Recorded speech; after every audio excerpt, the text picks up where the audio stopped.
Como sempre, a extrema-direita que é formada somente por canalhas e gente translocada, que não tem alto nem baixo, nem lado direito, nem lado esquerdo, apenas é um monte de gente perdida em termos cognitivos, em termos emocionais, que nem essa figura do Escher aqui atrás, ou seja, não tem sentido nenhum, acusou o Alexandre de Moraes de matar o sujeito que estava preso na Papuda por causa da intentona golpista de 8 de janeiro, devidamente preso com o devido processo legal. E a direitália que não tem a extrema-direitália. Direitália, extrema-direitália, é tudo a mesma canalice e canalha.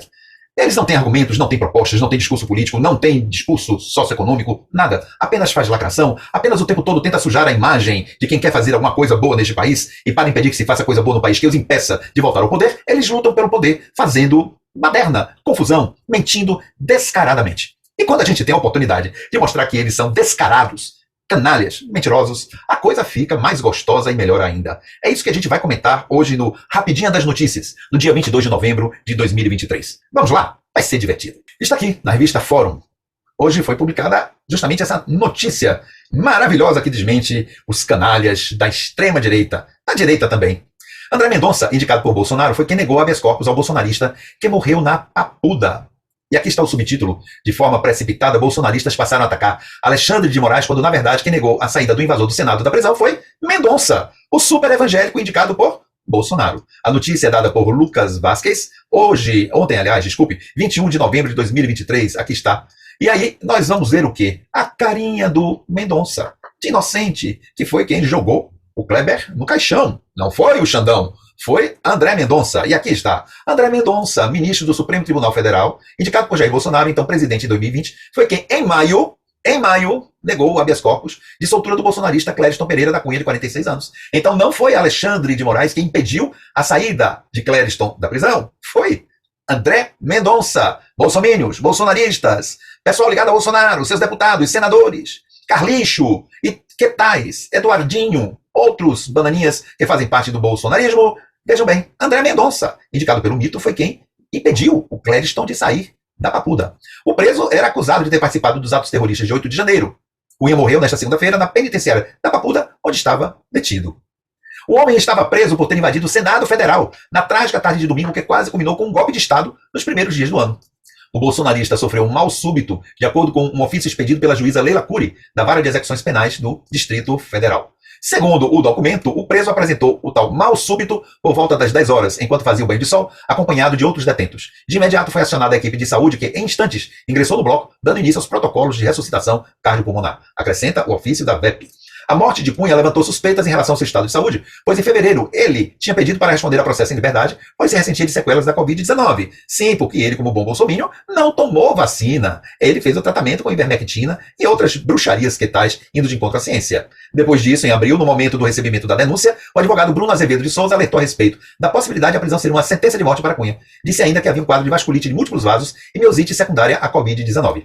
Porém, de acordo com a assessoria de comunicação do STF, como não obteve resultado favorável no pedido feito ao ministro Alexandre de Moraes, a defesa entrou com um habeas corpus, que foi sorteado para André Mendonça. Portanto, era a oportunidade que este moço, o Kleber, teria de ser liberado. O Alexandre negou, mas o André poderia ter liberado, não é? O ministro, ainda segundo a assessoria, aplicou a jurisprudência estável do tribunal de que não cabe habeas corpus contra a decisão da própria corte, ou seja, é preciso recorrer dentro do próprio processo. Não fez nenhuma análise de mérito sobre o pedido e a encaminhou para a ciência de Moraes, relatou o caso. De forma precipitada, portanto, está aqui no fórum, bolsonaristas passaram a atacar Moraes, acreditando que o magistrado tinha sido responsável por negar o habeas corpus para Cunha. Porém, quem vetou a saída do invasor do Senado da prisão foi Mendonça, André Mendonça, o famoso super evangélico. E então, bolsomínios? Então, bolsonaristas? Então, bolsonarentos? Então, os cultivadores do mito? O que é que vocês têm a dizer agora?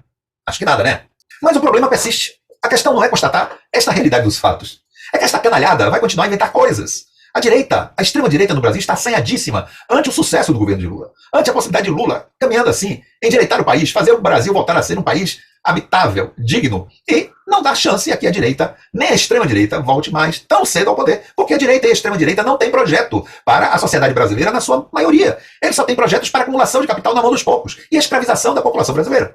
Ao passo que Lula e as esquerdas têm propostas para a melhoria da população brasileira. Se isso aparece, fica notável, fica notada, então a direita e a extrema-direitalha, a direitalha, aliás, a direita que é sempre canalha, de forma geral é canalha, não vai voltar a governar. Então, meta-se a bomba em Lula, meta-se a bomba naqueles que estão ajudando Lula a governar o país, naqueles que querem socializar esta riqueza que o país tem em abundância, distribuir, a fazer justiça social.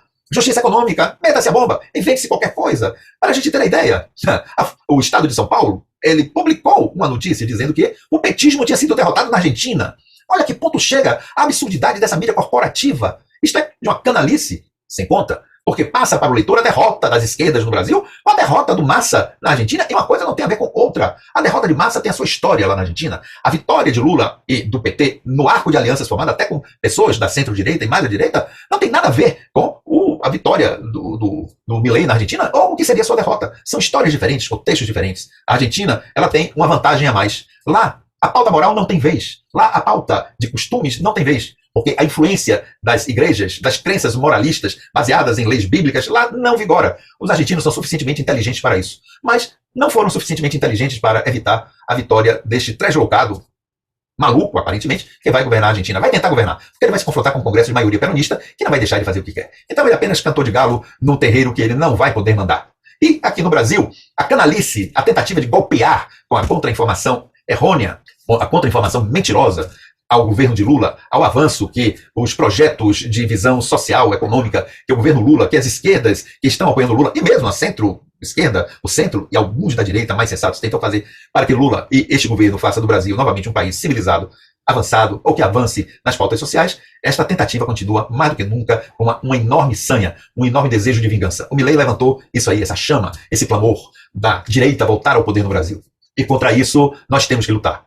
E é contra Lula que esta direita, a extrema-direita e todos esses que mentem e fazem coisas canalhas, sem propostas, apenas fazendo lacração, tentam para que o avanço das pautas sociais no país não se dê. E a gente volte a retroceder aos últimos 4 anos do governo Bolsonaro de terror psicológico, terror econômico, de empobrecimento e favorecimento das classes, das elites dominantes. Então, a luta continua no campo da informação, não é das ideias, nem mesmo das ideologias, não é no campo da discussão política, não é no campo da discussão econômica, da discussão social, apenas lacração.